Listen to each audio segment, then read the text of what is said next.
contributor to the online astronomy forum Cloudy Nights. It is locally renowned for public outreach in astronomy, and especially solar astronomy. Please give a warm welcome to Bob Yoesle.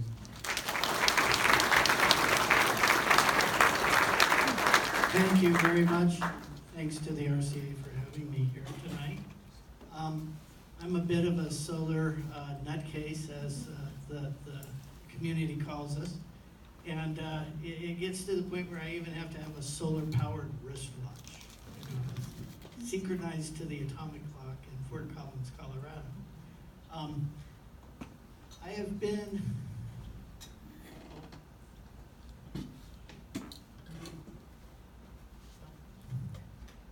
I'll be stuck here. This is my backyard observatory. Okay. Prior to Mad Observatory, this was my home observatory for solar. And you can see I'm set up for photography and imaging with a laptop. And I have a solar panel that powers everything. So it's kind of a nice system. I'm not tied to an extension cord at all. The sun is the most powerful and amazing object, essentially, that we can see and experience in our lifetimes. It's responsible for all life. We are basically fusion-powered creatures indirectly in the fact that light creates photosynthesis, that creates the animal and plant life that we eat and consume. All that energy comes from the sun. Hydropower comes from the sun. Wind power comes from the sun. This is the root of everything on our planet. And it's inspiring. Music, art, a lot of literature, and most religions have their origins with the sun. You see the halo behind the various incarnations of deities of most religions. And Carl said it best, of course, for our species. So why observe the sun? Well, there's a few compelling reasons for me, especially as I get older and can't make it through a 8 p.m. time zone without a little cappuccino or something. One of the interesting things is, gosh darn it, you don't have to worry about light pollution. The sun is the very definition of light pollution. And as we know in the Pacific Northwest especially, in the few months during the summer that we have a lot of good weather, we have very short durations of nighttime. So basically the Pacific Northwest and these latitudes are designed for solar observation because we have many hours of daylight during the good weather months. There's no sleep deprivation, as I mentioned before, and especially with hydrogen alpha narrowband filter telescopes, you get an oh wow effect when people see prominences and flares and the details that are visible on the surface of the sun. It's also great for outreach. I don't know many children who are up at midnight and doing very well with big telescopes at night, but they seem to do pretty good with looking at the sun. And it's a great way to teach physics and some other principles to the right audiences. So I do a lot of this, and this was a recent one. I love this picture. We get our little friends to look through the telescope too. And as I get older, it's harder for me to see at night, and that's just a fact of life that, you know, we have things going on with our vision that make faint fuzzies a little more difficult. And the sun being a brighter and then sometimes way too bright, that's why we have to filter it, makes the sun a little bit more user-friendly as we get older. I started out at age 6 with a 60 millimeter unitron refractor. My mom and dad took me to a planetarium show, and I was mind blown by a host of planets. And growing up in San Jose, California, I'd never seen the Milky Way, but I saw it in that planetarium, and it blew my mind. Then I had a dinner over at my godfather's house, and he had a 3-inch unitron pointed through the window at the craters of the moon. And my parents said, that's what you're getting for Christmas. Not quite as big. And I had such an interest in astronomy that I decided I'd like to make my own telescope. So I went up to Palo Alto, where Marvin Band and Foothill Hill Community College had this great 16-inch telescope at the time, which is considered really big back then. That was like, oh my God, big. And alongside, he had this solar prominence telescope. And so in junior high school, I was making my first 6-inch telescope, and I got to look at the sun through that. And it was truly a memory that I'll never forget, the first time I saw a prominence at the limb of the sun. As a freshman in high school, I built another telescope, an 8-inch reflector. That's me in 1970. And in 1976, a company called Daystar Filters came out with their first hydrogen alpha filters. And back then, those were about $800, which in today's dollars is about $4,000, which is about what they go for today. And here you can see that filter right here on the end of this 3-inch refractor on my 12.5-inch cave equatorial Newtonian. Quite a big scope again for back in those days. And ever since then, I've been pretty much doing a lot of daytime outreach and observing white light celestron 8 here. Again, the Daystar on my astrophysics refractor. And currently, these are my best stable of solar telescopes. I have a double stack system of 90 millimeter filters here and a white light filter telescope here with a Herschel wedge. And most recently, I put together this monster. This is a 140 millimeter diameter Coronado Edelon. There's only 6 of these in existence. And inside there is one of these 90 millimeter filters built in, double stacked. These filters are originally made to be tuned by tilting. You can't tilt it when it's in there, but you can tune it by changing the density of air. And by applying a vacuum, in this particular system, I can tune that internal filter. Probably the only one in existence. Again, this is a very addictive hobby, although it's expensive to get into. Once you've seen a flare in real life erupting, you have operant conditioning taking over, and you can't wait to see the next one.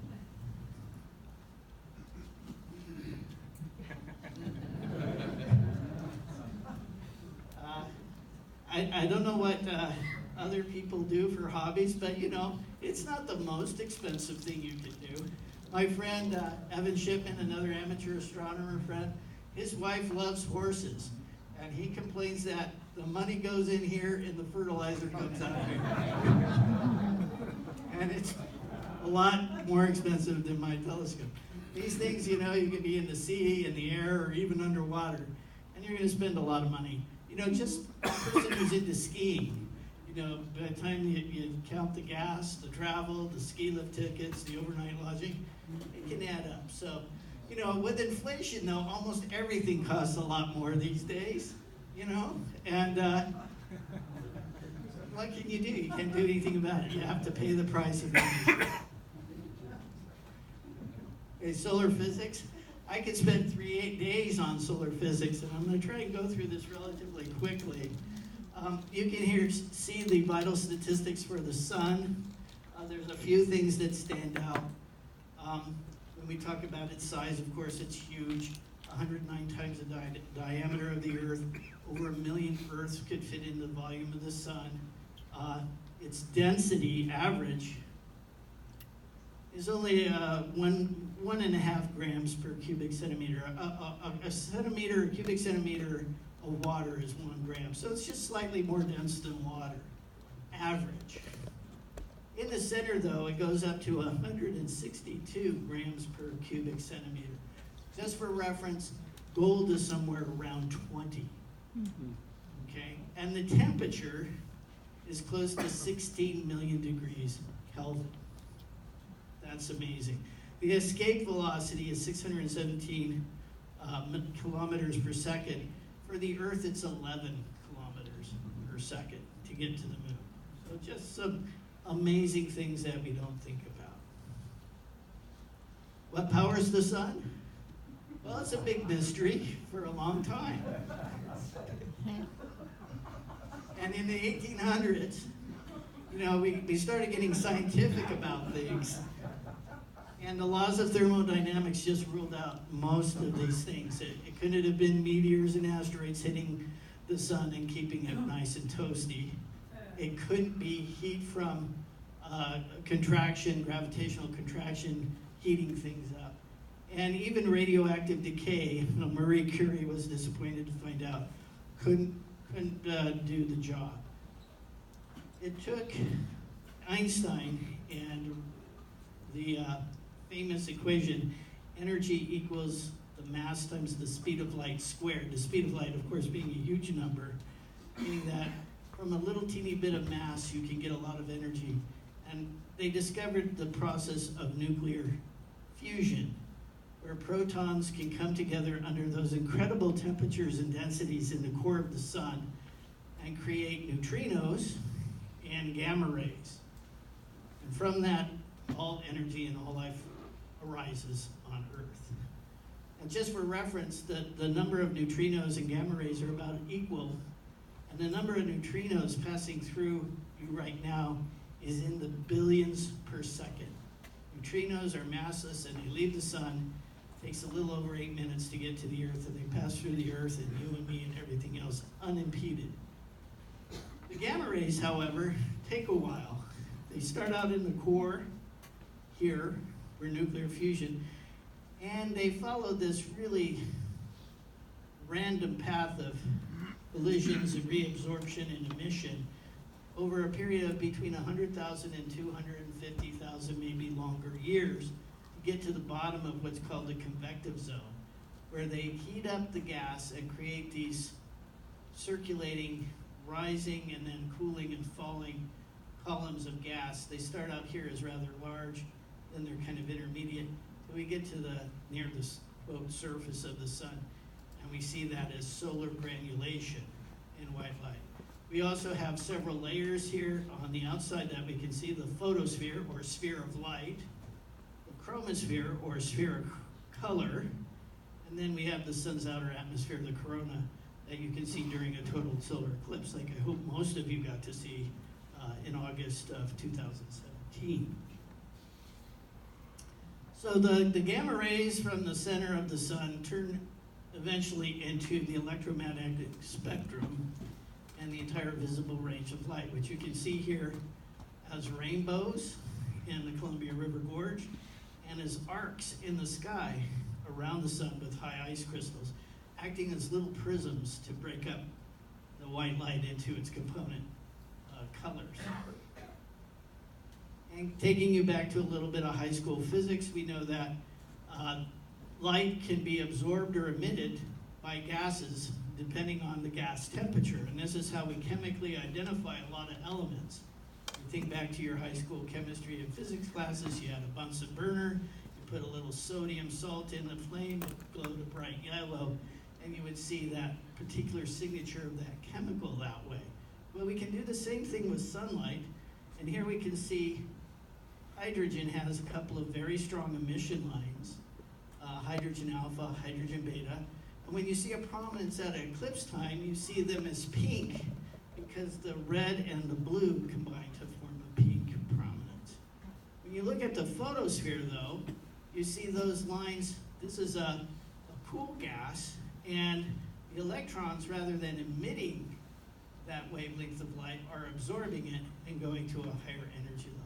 So we have the emission spectra, where light is emitted, and the absorption spectra from the photosphere, where light is absorbed. This comes into play in solar filters of a narrowband frequency quite a bit. Here you can see the chromosphere and an emission spectra of the sun, and then the photosphere with its absorption spectrum. And a very high resolution image of the sun's photosphere will reveal almost every chemical element that is known to man, except the really heavy isotopes that are created in nuclear accelerators. Celia Payne was the person who discovered that the sun is made up mostly of hydrogen and helium. All those lines we saw on this previous slide led the scientists of the day to say, oh, the sun is just like the Earth in its chemical composition. Celia had the foresight and did the research to determine that, no, under the conditions of very high temperatures and low volumes, the hydrogen and helium were the predominant chemicals. And while she was put down by her professors, she later was proved right, and they tried to steal her design, her ideas, and publish them as her own. It was really a tragedy, and she is the one who rightfully should be recognized as the one who discovered what the sun is truly made of. Her work led to the identification of the spectral classes of stars. You may be familiar with this. Oh, be a fine girl, kiss me, right? As the classification of the stars. The sun is about a G2, so it lies in here. And these spectral lines tell us a lot about a star and its evolution. Now, it's just like if we took a picture of a random crowd of people, we don't see stars being born in middle age and dying.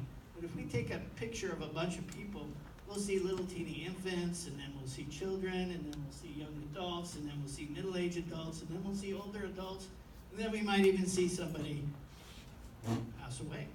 Who knows?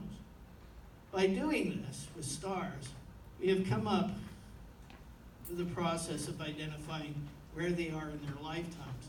This is the Hertzsprung-Russell diagram that you may be familiar with, and this one shows the path of the sun's evolution, starting out as a cloud of dust, going into the main sequence, and then reaching red giant phase, and then eventually becoming a white dwarf. This is represented here in the scale of billions of years. You can see that right now the sun is stable. It's used up about half of its hydrogen to make helium. It'll then become a red supergiant star, and then it'll poof off its outer atmosphere in the form of a planetary nebula, which we see in the sky at night, and a lot of objects like the Ring Nebula, etc. It'll be a red giant before it becomes a white dwarf. The white dwarf stage will basically last forever until it cools down over the period of the age of the universe to a black dwarf, or its protons decide to evaporate, whichever comes first, which is on the order of anywhere from 10 to the 28th to 10 to the 200th years. I don't think I'm going to worry about that. Okay, historically, sunspots on the sun were observed by the ancient Chinese as early as 165 BC. They didn't know what they were looking at. They were very anecdotal. You know, we saw magpies on the sun, vapors.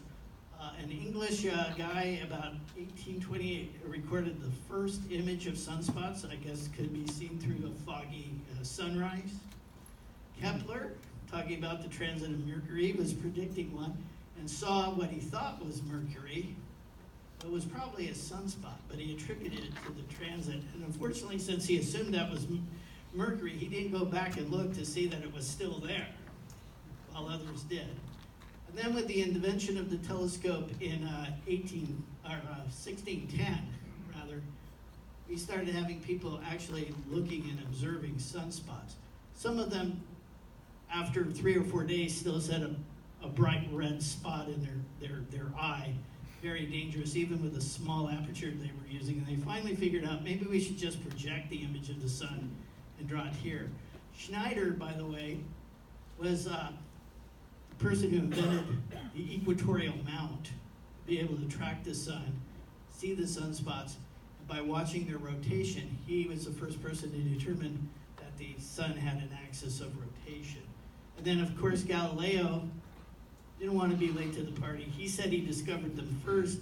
They had a big battle royale. Didn't get along very well. But I think most people now consider Fabricius and Schneider as the original discoverers of telescopic sunspots. Jumping ahead a few hundred years, we get to where we are today with sophisticated instruments that are going to look at the sun. Now, this is the Daniel K. Inouye Solar Telescope on Kauai at Haleakala, 4.24 meter diameter mirror, off axis. This is going to hopefully revolutionize solar physics and astronomy. And then, of course, we have all kinds of satellite SOHO, Solar Dynamic Observatory, that can observe the sun from outer space without the interference of our atmosphere and have broader spectral capability. One of the things that's occurred with physics is the idea that we can see now sound waves from the surface of the sun and determine the composition and structure of the interior of the sun, just like we can do with the Earth in earthquakes, okay? With solar helioseismology, we can make out the different internal structures of the sun.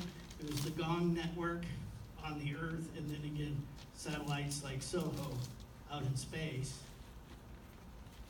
And you can see in this rapid time-lapse view why we would have sound waves in the sun. The act of solar flare, the activity of convection cells in solar active regions produce sound waves in the sun.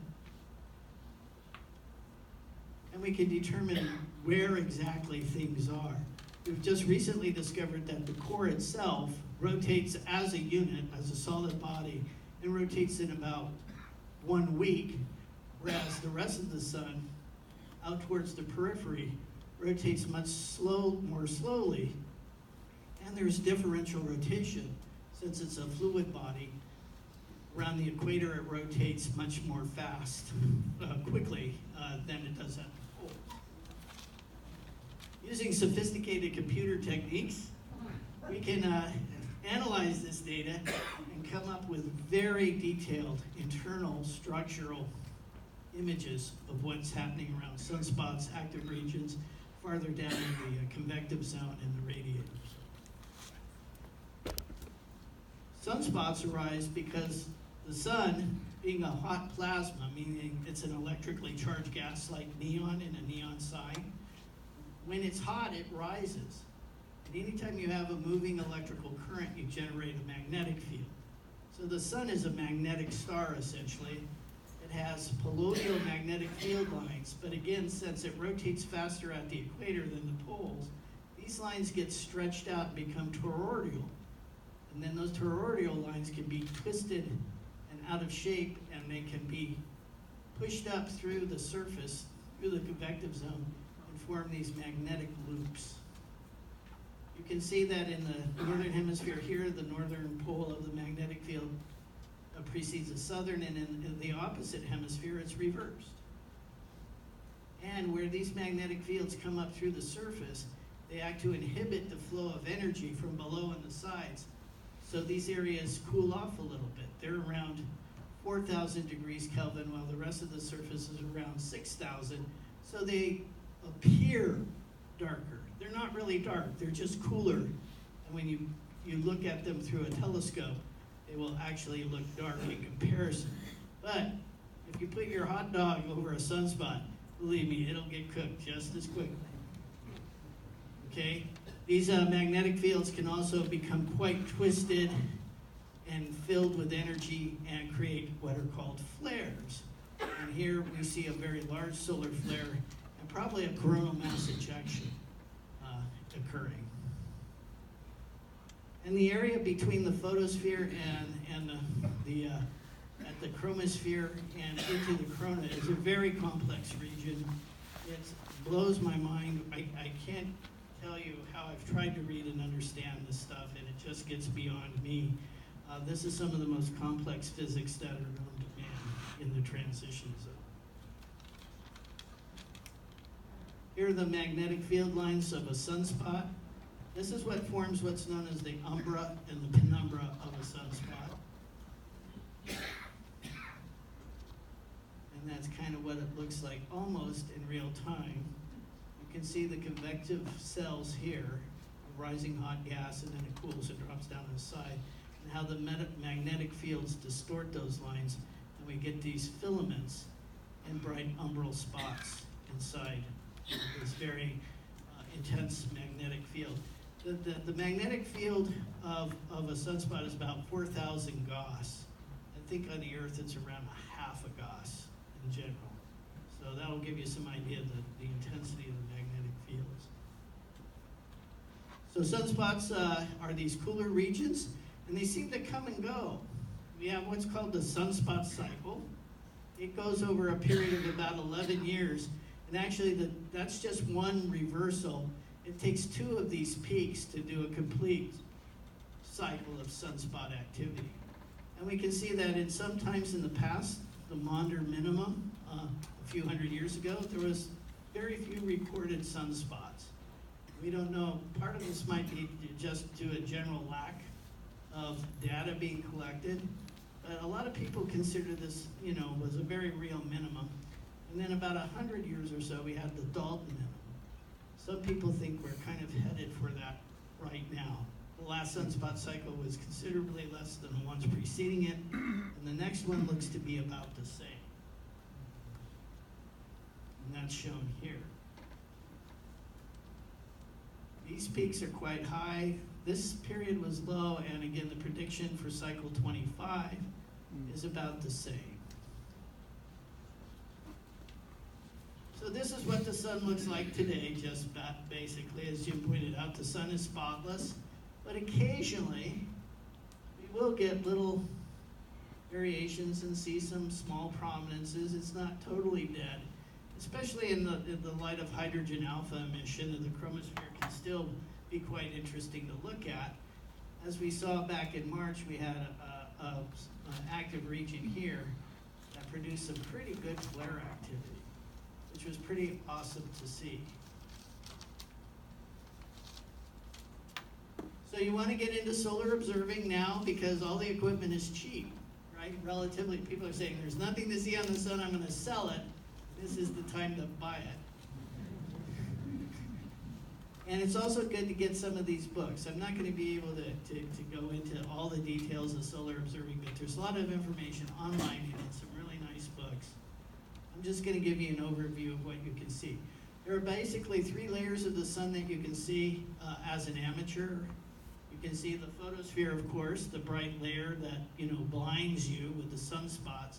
And right above it is a narrow part of the chromosphere called the calcium K-line emission, where you can see sunspots and a lot of granulation and supergranulation.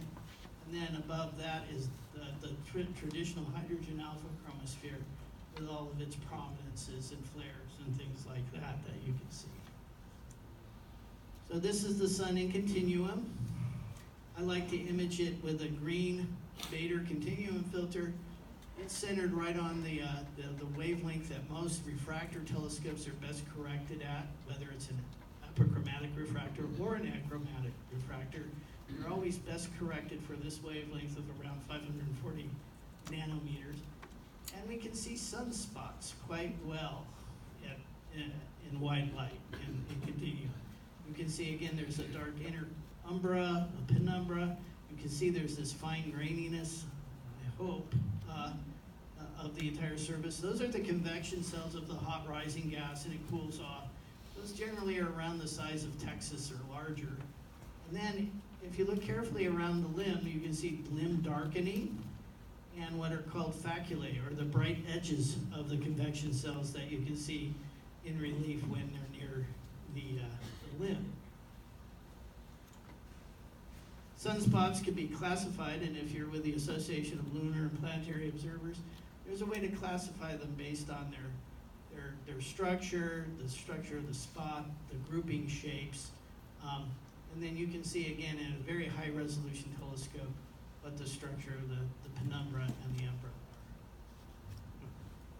Calcium K-line is really interesting to look at.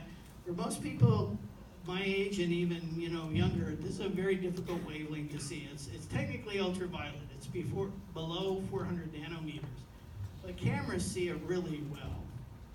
And you can image them really easily with the right filter system. You can see again sunspots, but you have all this bright plage and faculae that even near the limb is where you see it in white light. You can see it across the disk in calcium K-line. And interestingly enough, the convection cells, rather than being bright with dark edges, are dark with bright edges in the calcium K-line emission. And it's a really fun one to be able. Now little kids whose corneas still have no yellowing can see that wavelength really well, but I don't advise it because again, technically it's ultraviolet. And then last but not least, we have hydrogen alpha emission. And there's all kinds of stuff going on in the upper chromosphere. We have eruptive prominences, quiescent prominences, active area filaments, quiet area filaments. We have these models. We have plage surrounding the sunspot active areas, and lots of activity in most parts of the solar cycle. And again, prominences have different classifications. You get these arches after a flare. You can have these surge eruptions. You can have these quiescent prominence, head growth prominences. These can last for days to weeks to sometimes even months. And then we have flare activity. And again, this is activity that occurs over a relatively short period of time of just minutes and then dissipates. With large flares, you can get coronal mass ejections, and those will interact with the Earth's magnetic field. These huge flares and coronal mass ejections will go out into interplanetary space and are actually mapped by the space weather folks to tell us when we're going to get magnetic storms and other interesting things like auroral displays, which I've never really seen a really good auroral displays. One of my bucket list things is to get on a cruise ship to Alaska in the middle of a great period of auroral displays and see it. Because what I have seen just on videos and stuff is just awe-inspiring. And then of course we have the outer layer of the sun, atmosphere of the corona, only usually visible in any way during a total solar eclipse. And it is a religious experience in my mind. I saw the one in 1979 from near Goldendale, and then I was in Central Oregon for the 2017 total solar eclipse. And it was like, it's undescribable. Pictures can't do it justice. You have to experience it. Make sure you're planning for, I believe it's May 1st, 2024, a total solar eclipse coming out through Mexico, going through Texas and up to the northeast. And it's twice the amount of totality. It's about 4 minutes and 10 seconds of totality. And then if you're really adventurous in 2027, Luxor, Egypt will have 6 minutes and 30 seconds of totality in the middle of August. So clouds are not likely to be an issue. Heat exhaustion will be. So again, here's the total eclipse, and you can see that if you've seen one before, this is a normal exposure. These are prominences. They're pinkish because there's the hydrogen alpha and the hydrogen beta emission, which makes them pink. But you can look at those with your naked eye without any worry. As soon as totality ends, the photosphere exposes itself, and throw your eclipse glasses back on. That's because the photosphere is 100,000 times brighter than the chromosphere. So we have to deal with that with our telescopes and our equipment. Think about safety, okay? It's extremely important that you don't use exposed negatives, CDs, any kind of home-brewed kind of thing to try and look at the photosphere, because it will damage your eyes without you even knowing, okay? Here you can see that the sun puts out about a kilowatt per square meter or a milliwatt per square millimeter. And when some of my demonstrations with kids, this energy is just phenomenal. You can hold up your hand in the summer and feel it on your palm. And again, that's a kilowatt of energy per square meter. That's from a star that's 93 million miles away. Imagine the radius of a sphere with 93 million miles getting 1 kilowatt per square meter, how much energy that is. It's 10 to the 20 some whatever watts, an unimaginable amount of energy. It doesn't feel like much on your hand. And at the front of a telescope, say a 4-inch telescope, it's not going to do much. But when you focus that light to a little teeny dot, say your 6-inch telescope at f8, you're going from 18.5 watts to almost 3,500 watts in that little area of flux. That entering your eye will cause permanent, instant, and irreversible damage. So beware. Know what you're doing.